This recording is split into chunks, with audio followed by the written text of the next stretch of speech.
Welcome back ATV morning with Farah में खुश आमदीद। और आज हम मिल रहे हैं अपने दो ऐसे टैलेंटेड कंटेंट क्रिएटर से जिनका ताल्लुक जो है वो पाकिस्तान के उन इलाकों से है जहाँ से हम बहुत कम लोगों को देखते हैं मेन और स्ट्रीमलाइन मीडिया में आते हुए।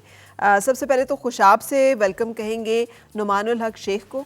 ताल्लुक खुशाब से है लेकिन रहते इस्लामाबाद में है। एंड लाइकवाइज तलागंग से ताल्लुक़ है ज़रगाम मोहसिन का। और तलागंग से ताल्लुक़ रखने के साथ साथ एक और ख़ास बात यह है कि आपकी सारी जो कंटेंट है उसमें ASMR जो है साउंड वो आपने ऐड की हुई है। सो खुश आमदीद morning show. Thank you so much for having us. It's pleasure to be here. Pleasure to have you.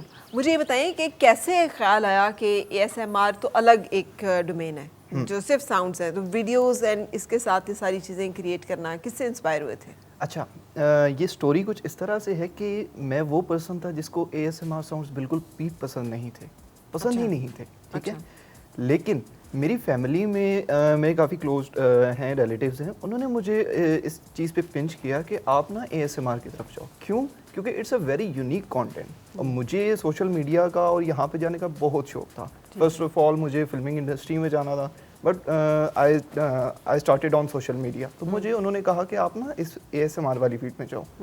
तो मैंने क्या किया, एक दिन ऐसी चीज़ियस की मेरी फर्स्ट वीडियो थी, ठीक है। उनका क्राउन क्रस्ट पिज़्ज़ा काफ़ी ट्रेंडिंग में था, मैंने वो मंगवाया, उसकी वीडियो बनाई एंड वो मैंने लगा के मैं सो गया।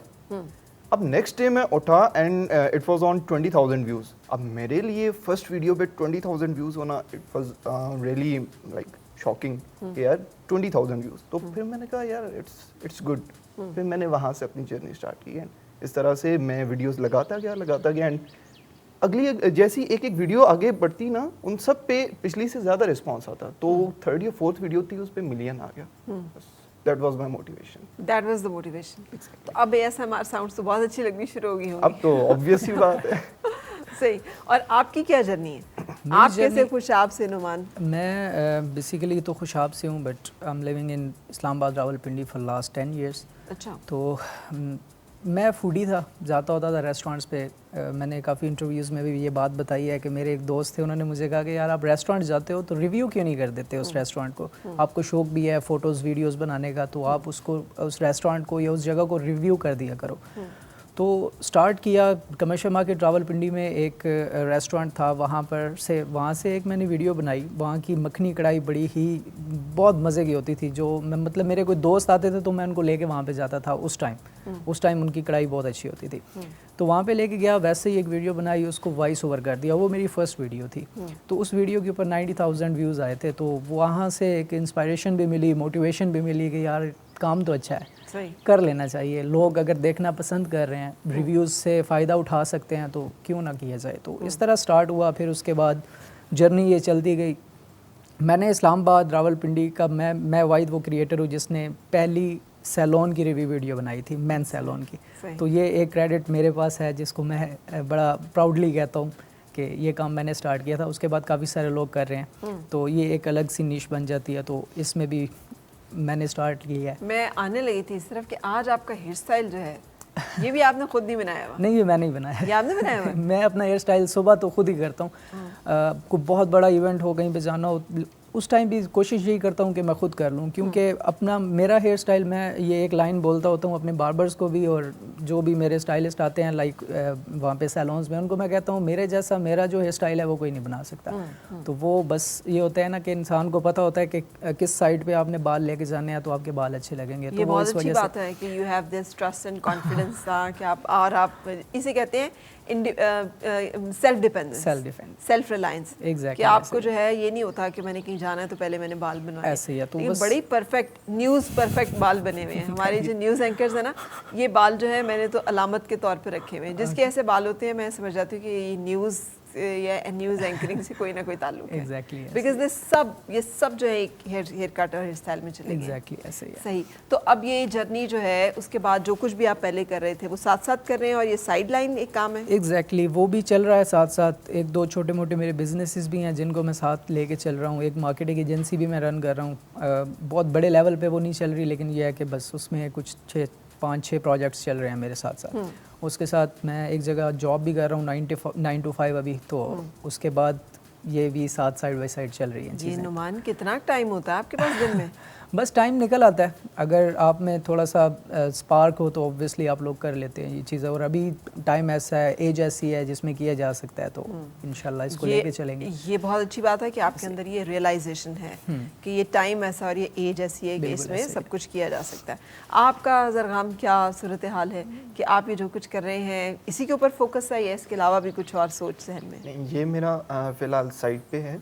मैं बेसिकली बैचलर्स कर रहा हूँ साइबर सिक्योरिटी में। अच्छा। ठीक है, तो उसके अलावा मैं बस ASMR आर्टिस्ट हूँ। ASMR। ये दो चीज़ें।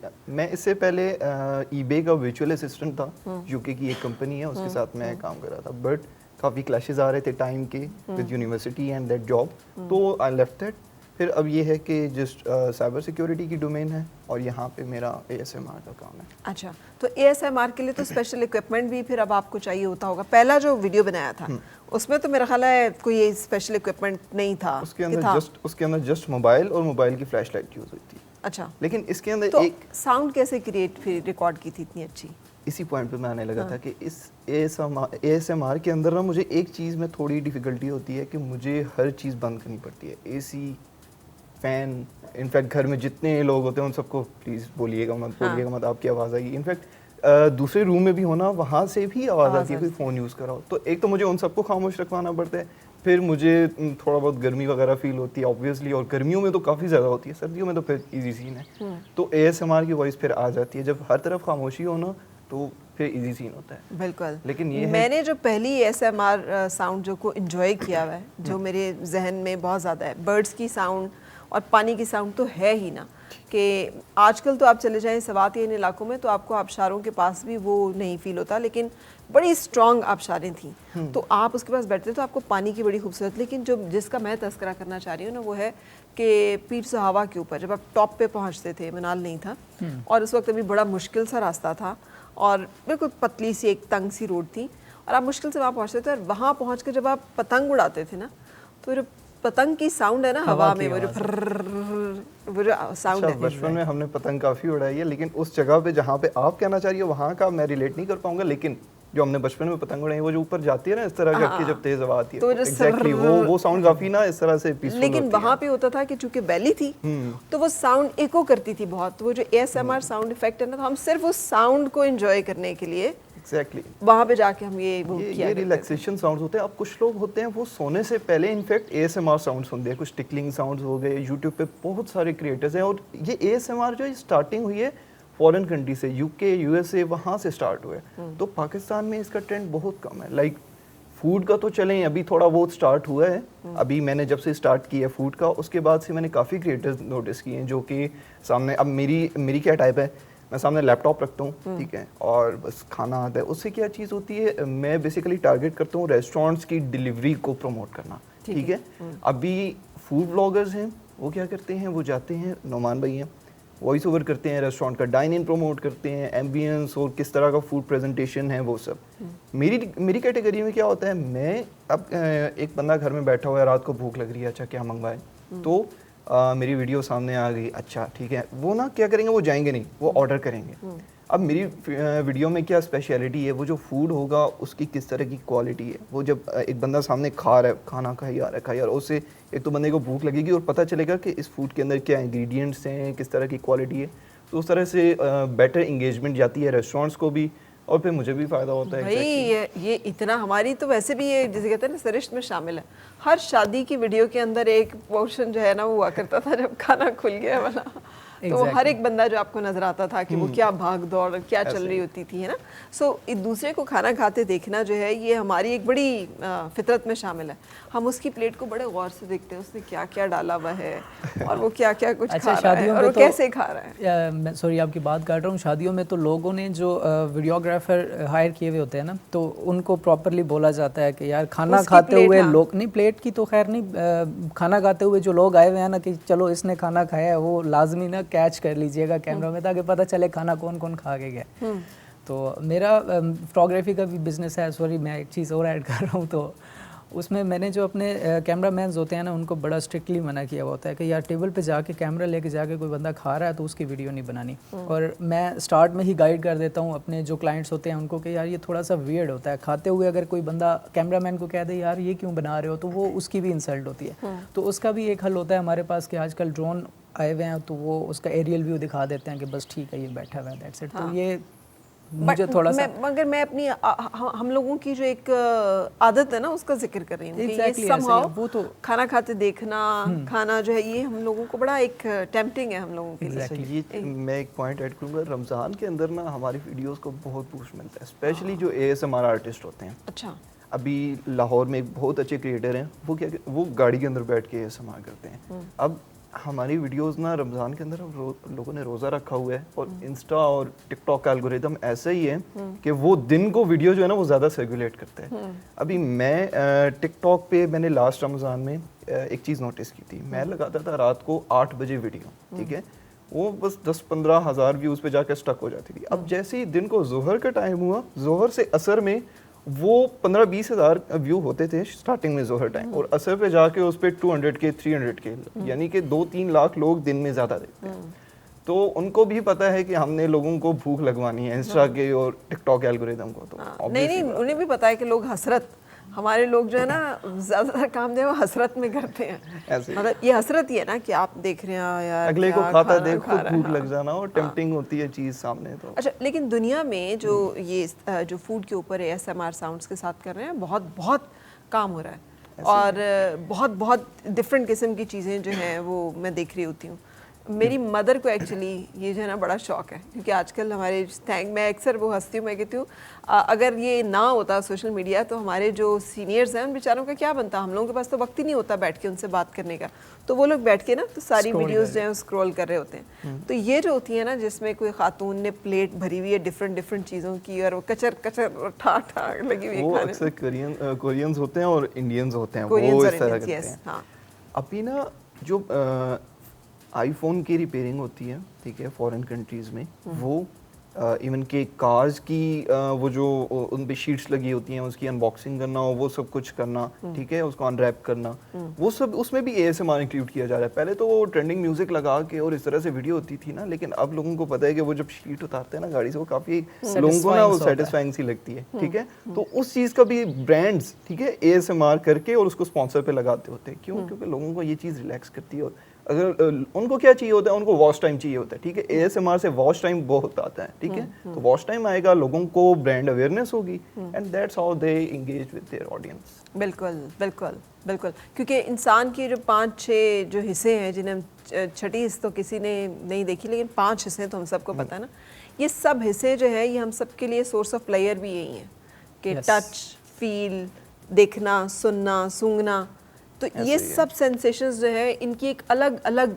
फील है, इसलिए परफ्यूम्स हैं, इसलिए साउंड्स हैं, म्यूजिक है, ये सब चीज़ें हैं। सेंसेशंस पे तो आजकल मीम भी काफ़ी चल रही है, मेरी बॉडी में सेंसेशंस होती हैं, वो इंस्टा पे एक रील चल रही है। आई डोंट नो अबाउट बस एक ट्रेंड आता है, वो आता है हवा की तरह आता है, कुछ दिन चल के फिर चला जाता है। सोशल मीडिया नाम इसी चीज़ का है, ट्रेंडिंग का। आप अगर ट्रेंडिंग पे जा रहे हो तो आपका नाम है। आपने काफ़ी सारे लोग देखे होंगे, एक सोशल मीडिया के ऊपर बंदा आता है, उसकी ट्रेंडिंग वीडियोस आती हैं, पार्टी गर्ल पार्टी हो रही है, आपने देखा है उसने माशाल्लाह कितनी फेम कमाई है। अब आजकल वो ड्रामाज और बड़े बड़े प्रोजेक्ट्स में हैं, तो एग्जैक्टली आजकल जो पार्टी हो रही है अल्लाह ताला उससे बचाए। बाकी ये है कि ऑब्वियसली सोशल मीडिया पे ट्रेंडिंग, जो बंदा ट्रेंडिंग में आ जाता है उसका नाम बनता है और प्रोजेक्ट्स आते हैं उसके बाद, और फिर सोशल मीडिया के थ्रू आपकी कोशिश होती है कि फिर ट्रेंडिंग पे आएँ। एग्जैक्टली ट्रेंडिंग चीज़ों में हमें इन्वॉल्व होना पड़ता है इस वजह से, क्योंकि हमारी ऑडियंस उस ट्रेंड को लेकर चल रही होती है साथ साथ। तो हम अगर उस ट्रेंड के साथ चलेंगे तो हमारी ऑडियंस हमारे साथ इंगेज होगी, तो हमें इंगेजमेंट चाहिए होती है। मेन टॉपिक ही सोशल मीडिया इन्फ्लुएंसर का यही होता है कि वो अपनी ऑडियंस के साथ इंगेज हो। उनके साथ इंगेज होता है तो ऑब्वियसली नई ऑडियंस भी उसके पास आती है। तो बस मेन जो चीज़ है इन्फ्लुएंसर्स की या क्रिएटर्स की, जिनके वीडियोस मतलब जो वीडियोस बना रहे होते हैं उनको इंगेजमेंट चाहिए होती है, या उनके ऊपर व्यूज़, सिंपल वर्ड्स में कहूँ तो उनको व्यूज़ चाहिए होते हैं कि यार लोग हमें देखें। तो जितने लोग देखते हैं उतना उनका फ़ायदा होता है। कोई इसमें कोई फार्मूला सॉर्ट आउट हुआ है कि भाई कैसे how to become a trending artist? Trending artist का यही हो सकता है कि एक तो पीक आवर्स होते हैं, उसमें आपने पोस्ट करना होता है जब आपकी ऑडियंस ज़्यादा देख रही होती है आपको, मतलब वो भी आपको आपके जो डैशबोर्ड्स होते हैं उसके ऊपर मिल जाता है कि कितनी जो आपकी ऑडियंस है वो इस घंटे में होती है, इस घंटे में कितने लोग आपको देख रहे होते हैं। जनरल वो आपको एक फार्मूला सामने नज़र आ जाता है कि 3 बजे पोस्ट करें या 5 बजे पोस्ट करें या 9 बजे पोस्ट करें, तो वो ये चीज़ हो जाती है। उसके अलावा सबसे जो मेन होता है वो आपकी वीडियो की हुक लाइन होती है या हुक क्लिप होता है जो स्टार्ट में आप दिखाते हैं। तो उससे मैं कहता हूँ कि 2 सेकंड होते हैं आपकी वीडियो में स्टार्ट वाले, जिससे आपकी वीडियो जो है वो ट्रेंडिंग में आती है। सिर्फ हमारे पास 2 सेकंड होते हैं। पहले 2 सेकंड में हमने ऑडियंस को अपनी वीडियो के ऊपर रोकना होता है, जिससे 1 मिनट या 1.5 मिनट की वीडियो हमने दिखानी है। और अगर आपके लिए फिर उसका फॉर्मूला क्या है कि पहले हमारे लिए बेसिकली हर बंदे की अपनी एक नीश होती है ना। तो अगर मैं एज ए फूड को लेके चलूँ तो फूड में हमने या तो एक सस्ता खाना दिखाना होता है, या एक बहुत ही को अच्छा सा एम्बियंस दिखाना होता है, या हमने कोई आउट डाइनिंग मतलब आउटडोर कोई डाइनिंग हो रही है, तो जिस तरह एक ये भी पीर सुहावा पे एक नया रेस्टोरेंट, पीर सुहावा तो नहीं, ये क्या नाम है इसका, दामने में एक नया रेस्टोरेंट बना है, तो उसका व्यू बहुत अच्छा है, तो वो चीज़ दिखा के लोगों को इंगेज करना होता है कि यार ये जगह इस वजह से है। तो मेन पॉइंट उसका निकाल के तो वो स्टार्ट में हमने दिखाना होता है। या कोई ऐसी डील आ गई है जो बहुत सस्ती है और ज़्यादा बंदों के लिए है, वो चीज़ आप स्टार्ट में दिखा दो, तो इस तरह जो है वो वीडियो वायरल होती है आपकी। बिल्कुल सही। और आप ज़रगाम एज ASMR आर्टिस्ट, आपकी भी यही सूरत हाल है कि हुक जो है वो क्रिएट करना होता है या नहीं? मेरी हुक होती है, लेकिन हुक के अंदर वॉइस नहीं होता। आप इनको एक लाइन अपनी सोचनी पड़ती है कि शुरू में किस तरह से बोलना है। मुझे जो मेरा फूड होता है ना, उसके अंदर से एक स्पेशल क्लिप निकालना पड़ता है, ठीक है। वो क्लिप किस तरह से कि फॉर एग्जांपल कोई बर्गर है, ठीक है, वो किस तरह से अट्रैक्टिव लगेगा, उसके ऊपर मैं सॉसेस डाल रहा हूँ, और वो चीज़ मैंने फर्स्ट 3 to 4 सेकंड्स में दिखानी है, ताकि एक बंदा आया मेरी वीडियो पे, उसने स्क्रॉल किया, उसने देखा यार इस वीडियो में क्या स्पेशल है, अच्छा एक यहाँ पे रेस्टोरेंट है, I don't remember the name, तो उनका ना बर्गर था ब्लैक कलर का, ब्लैक और ब्लू बर्गर्स थे, ठीक है। तो अब वो चीज़ काफ़ी अट्रैक्टिव है, वो सामने आई, तो उसके ऊपर ना मैं ब्लैक बर्गर के ऊपर सॉस डाल रहा हूँ। अब वो एक बंदे के सामने आएगी, वो कहेगा यार काला बर्गर, ये क्या सीन है, तो वो उस चीज़ को ऑर्डर भी करेगा, उसको टेस्ट भी करेगा, ट्राई भी करेगा, उससे ब्रांड को भी फ़ायदा है, और मेरी प्रोफाइल भी अच्छी है कि ऑडियंस का मेरे ऊपर ट्रस्ट बिल्ड हो रहा है। इसी तरह से एक और में अगर कॉन्टेंट था मेरा, उसके अंदर 60 इंच का रोल पराठा वो मैंने सामने खाया था। उसके अंदर फर्स्ट 3 to 4 सेकंड्स में क्या था कि मैं पूरा रोल पराठा स्क्रीन के सामने इस तरह ना वो स्प्रेड कर रहा हूँ। तो उसमें क्या हुआ कि ऑडियंस को ये लगा कि यार इतना बड़ा रोल पराठा हम तो इतने खाते हैं, तो ये पूरा एक इंसान के जितना रोल पराठा बेड के ऊपर बैठ के खा रहे हैं। तो उस पर मुझे ऑलमोस्ट 4 to 5 मिलियन व्यूज़ एक वीडियो पे एक प्लेटफॉर्म पे मिले, और मल्टीपल अगर मैं करूँ कि फेसबुक, इंस्टा और टिकटॉक तीनों मिला के करूँ, तो उस पर 8-9 मिलियन व्यूज़ इतना था। तो yes, 3 to 4 seconds matters a lot, ठीक है, for food bloggers and for ASMR artist. Her content creator के लिए 3 to 4 सेकंड्स आर मस्ट। ठीक है। अच्छा, अभी कैसा लगता है कि इतने मिलियन फॉलोअर्स या व्यूज़, कैसा लगता है, इसका फील क्या है? अच्छा, स्टार्टिंग में ये चीज़ मुझे बहुत फैंटेसाइज करती थी, लाइक रोज़ के हिसाब से 1500 फॉलोअर्स आ रहे, स्टोरी लगाता जाऊँ, स्टोरीज पे 1000 ऑफ व्यूज़ आ रहे, तो शुरू में तो बहुत फैंटेसाइज करते हैं, लेकिन विद टाइम आपको इस चीज़ की ना एक आदत हो जाती है। अब यहाँ पे आते हैं 2 तरह के लोग।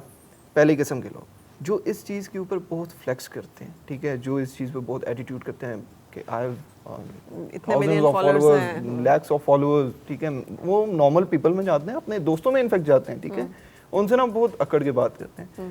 फिर आते हैं दूसरे टाइप के लोग जो इस चीज़ को एक ब्लेसिंग समझ के और इसको अपना एक जेन्युइन काम समझ के ब्रांड्स के साथ कोलैब करते हैं, they live there just life. तो बस मैं कहता हूँ कि सेकंड टाइप के लोग ज़्यादा इजीनेस में रहते हैं। क्यों? उनको पहले किस्म के जो लोग होते हैं ना, उनको अटेंशन की फिर बड़ी वो होती है कि अटेंशन सीकर बन जाते हैं वो, कि हमें अटेंशन नहीं मिल रही, ये नहीं हो रहा, तो वो फिर और ज़्यादा कुटते हैं अपने आप में। तो यस, बिल्कुल सही। अच्छा, अब आपकी वीडियोस में आप भी पूरे दिखाई देते हैं प्रोडक्ट के साथ कि नहीं, कि कोशिश करते हैं आप ना आए और सिर्फ साउंड एंड विजुअल्स आए? स्टार्टिंग में सिर्फ मेरे हैंड्स होते थे और मैं खा रहा होता था, तो मुझे थोड़ा सा होता था कि यार उस तरह से रिकॉग्निशन नहीं मिल रही। क्यों? क्योंकि जब मैंने स्टार्ट किया ना, मैंने आपको स्टार्टिंग में भी बताया था कि मेरे बाद काफ़ी और क्रिएटर्स आए थे, ठीक है। तो अब जब और क्रिएटर्स आना शुरू हुए ना, तो मुझे उसके अंदर से डाउट हुआ कि यार ये कंटेंट मिक्स हो रहा है, तो मेरी कोई अलग पहचान नहीं बन रही। तो इस पॉइंट पे आके मैंने 2 चीज़ें चेंज की। एक अपना सेटअप प्रॉपर अपनी लाइटनिंग वगैरह और उस चीज़ पे फोकस किया, दूसरा अपना फेस, क्योंकि आपका आपके हैंड्स और ये चीज़ें तो रिप्लेस हो सकती हैं, कोई भी सामने लैपटॉप रख के कर सकते हैं, लेकिन आपका फेस इट्स यूनिक। तो अभी मैंने अपना फेस लाना स्टार्ट कर दिया। बिल्कुल सही। अच्छा, आप बताइएगा नुमान कि बेसिकली जो सोशल मीडिया है ना, उसमें आपकी फेस वैल्यू बहुत इंपॉर्टेंट है। अभी इन्होंने जैसे कहा है कि लोग रिकग्नाइज़ नहीं करते थे कि ये ज़रगाम की वीडियो है, तो ऑब्वियसली ये अगर अपना फेस लेके आएंगे तो उससे ही इनकी फेस वैल्यू बनेगी। अब काफ़ी सारे क्रिएटर्स ऐसे होते हैं जो रेस्टोरेंट्स पे भी जाते हैं, वो वहाँ पे अपना फेस शो नहीं कर रहे होते, बस चीज़ दिखाई, कवर किया और चला गया। व्यूज़ भी आ रहे हैं, ठीक है, उनकी इंगेजमेंट्स भी आ रही होती हैं, लेकिन उससे आपकी फेस वैल्यू नहीं बन रही होती। ठीक है, लाइक आपने अपने आप को भी तो कुछ प्रेजेंट करना है ना। अगर एक बंदे के 50,000 या 1 लाख फॉलोअर्स हैं, उनको क्या पता कि यार वो सामने से जो बंदा गुजर रहा है ये वो बंदा है। जब तक उसका फेस ही सामने नहीं होगा उस वीडियो में, जब पता ही नहीं होगा कि ये बंदा कौन है, तो मेरे ख्याल में वो सिर्फ आपके काम की पहचान होगी, उस इंसान की पहचान नहीं बनती उनसे। और इस काम में सोशल मीडिया पे आपके अगर फेस की वैल्यू है तो उसकी वजह से आपको इन फ्यूचर बहुत सारे प्रोजेक्ट्स मिलते हैं, ऑब्वियसली मिलते हैं। अगर आप थोड़े से अट्रैक्टिव हो तो आप टीवी ड्रामास की तरफ जा सकते हैं, टीवीसी की तरफ जा सकते हैं, तो वो उस तरह के भी प्रोजेक्ट्स मिलते हैं। तो इसके लिए मेरे ख्याल में फेस वैल्यू जो है वो बहुत ज़रूरी है। और फेम को लेके अगर मैं बात करूं तो फेम जो ख़ास तौर पे आजकल जो नए लोग क्रिएटर्स आ रहे हैं वो इस चीज़ पे ज़्यादा अतराते हैं कि यार हमारे इतने फॉलोअर्स आ गए हैं, ये हो गया, तो वो फिर थोड़ा सा ना इस चीज़ को लेके चलते हैं। कुछ पुराने जो हैं वो तो मतलब उस हिसाब में चले गए होते हैं कि हाँ बस ठीक है, अब यार आ गया, व्यूज़ नहीं आ गए, क्यों, हमारी पीआर एक बन जाती है। जब पीआर बन जाती है, अगर वीडियो को 20,000 लोगों ने भी देखा है तो उसमें से क्लाइंटेज निकल आती है उस ब्रांड के लिए जिनके साथ हम क्लैब कर रहे हैं। तो ये बस कुछ चीज़ें हैं जो हमारी चल रही होती हैं। बिल्कुल सही। हमें यहाँ पे एक ब्रेक के लिए रुकना है और ब्रेक के बाद हम कंटिन्यू करेंगे। आज हमारे मेहमानों की गुफ्तगू आप देख रहे हैं और सुन रहे हैं, बाकी की बातें ब्रेक के बाद। और मिलके गुनगुनाए हैं गुमशुदा जो खुशियाँ।